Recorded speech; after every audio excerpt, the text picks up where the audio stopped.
restriction of media in Russia, specifically like news and stuff.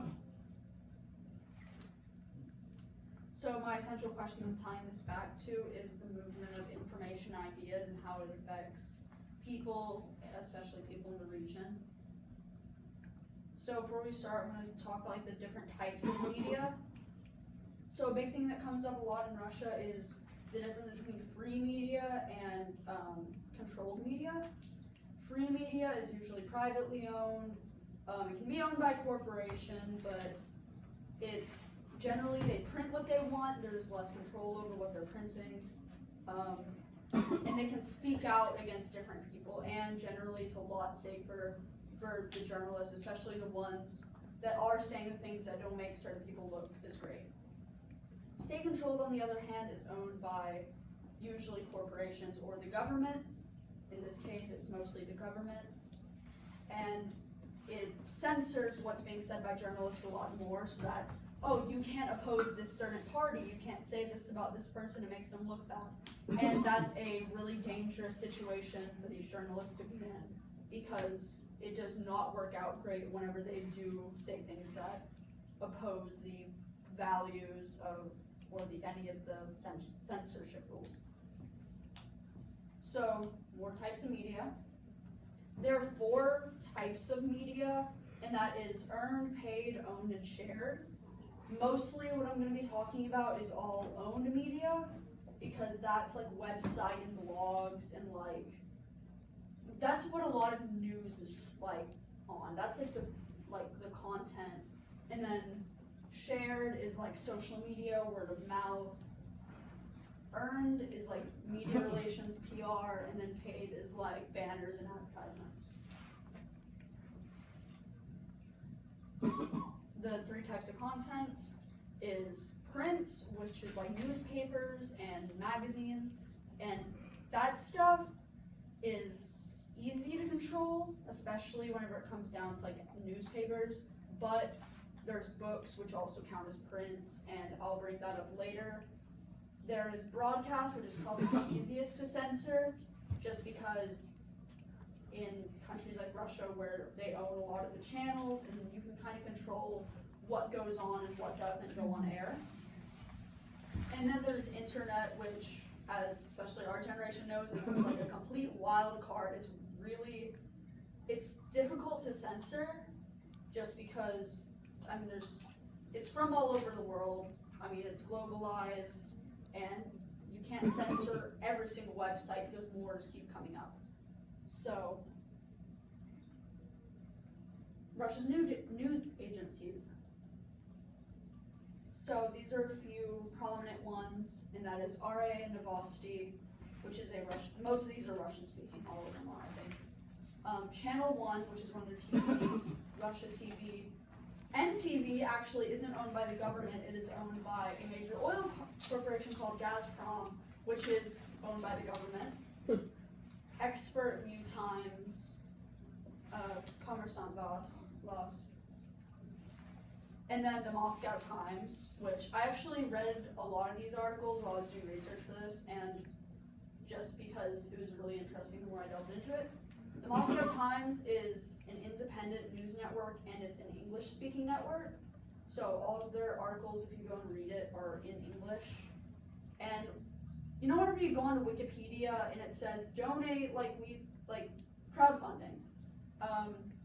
If you go onto the Moscow Times, you will see a banner similar to that, just because it's so hard for them to stay up in a country like this, because they print the things that a lot of times other news agencies just can't. So, and a lot of times they speak for the opposition. Alexei Navalny, who I have a slide on later, has talked a lot through the Moscow Times, just because that's one of the easiest outlets, and it is very popular. So, more so, what is Russia doing with all these, like, how is Russia handling these news networks? This is one of the major laws that was passed that sparked a lot of distrust with the government, but there were a lot of major laws before and after this. The Kremlin cracked down on free media, especially foreign media.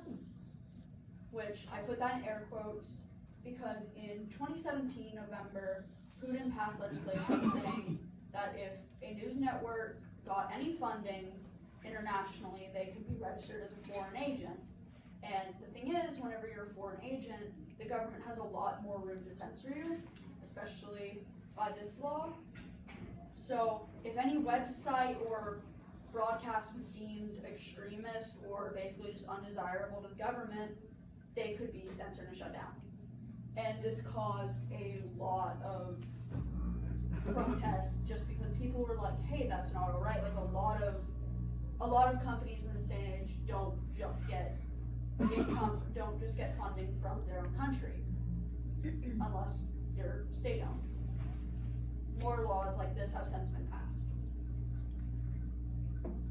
This was one of the reactions to it. This was a picture taken by the New York Times, and the quote that they used was, "They want to block our future," which is a translated quote of what one of the protesters said. This is them in April 2018 protesting for free speech and freedom of media. If you went, I don't know if you went to DC. So whenever we went to DC, we got to see the museum called the Museum, which talks about the First Amendment and free speech and media, and it was probably my favorite thing while we were there. They had this map on the wall, and you can see it's green, yellow, and red. Those are the that's like a gradient of how much free speech that country has. So you see the US is in green because First Amendment's a really big deal in our country. You see some yellow in South America. And then you see red in Russia because the free speech there is not good at all.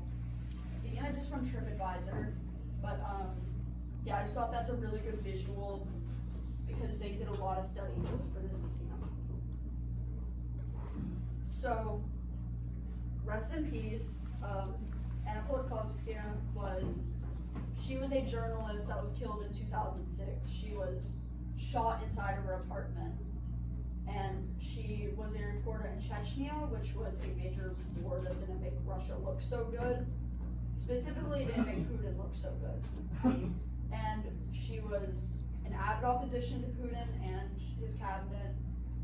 And she published a book, which is why I brought up the print media, because while you can censor newspapers, it's a lot harder to censor books that are being printed. You can print them out of country, etc. The book was called Inside Putin's Russia, and I believe it might have had a subtitle. She was assassinated on October 7th, 2006, and that murder kind of sparked I'm tripping on the word, but it kind of made people realize what the situation was, and she got martyred. So another influential person that is actually still alive and very prominent in Russian politics is Alexei Navalny. He's the opposition leader for Russia. He opposes Putin just as much as Politkovskaya did. He's very involved through shared media and social media, which, like I said earlier, internet is very hard to censor. He has YouTube videos, he has social media, he talks to the youth, and he's made a lot of claims saying that there have been attempts to censor him through assassination. In 2019 of August, he was put in prison. After a protest, he came out saying, "I was poisoned in prison." In December, police raided his house with his family and kids inside. They all made out okay, but also the image was taken from the Moscow Times, because the Moscow Times actually carries a lot of his talks about protests and all the speeches, and they've interviewed him. So there is actually a committee to protect journalists. It's a worldwide thing. They mark up journalists that have died and been assassinated. According to them, 28 journalists were assassinated during the Putin presidency. That's a crazy amount. Yeah, that's already an insane amount. Like, that doesn't seem like a big number, guys, but that's like 28 people. 28 That's people. 28 It's your people. entire class plus another person would have Yeah. been killed. Just think of everybody, like every news person you know, probably times like 3. Yeah, I mean, how many journalists can like you name? Like, Yeah. 0. Peter Parker. Peter Parker. 28 sponsors. It's like that's a lot. And That's a lot of people. So this just is for talking. the official number. I did take a look at Wikipedia just to, because my original idea was like, okay, I'll count however many names on the list, and then I'll double check it through the Committee to Protect Journalists. There were thousands of names that were under suspicion, and I don't know if that was just journalists that died or died under weird circumstances. These were officially assassinated. Like, these were confirmed killed journalists. Yeah. So, Putin doesn't try and hide his stance on journalists, and the U.S. also doesn't pretend that they don't know what's happening.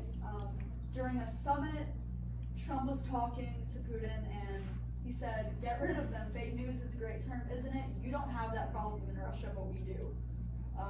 U.S. politics aside, that's a really weird quote on our president's part, but it kind of brought forward that Putin is very clear that he does not give journalists much leeway.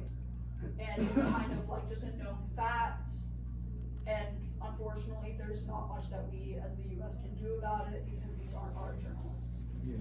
So, in memory of, these were the 28 journalists that were on the committee, that were mentioned by the committee. That's a lot of names. Yeah, it's a lot of names. And then my sources. There were a lot, mostly image sources. Cool, any questions? It's pretty crazy.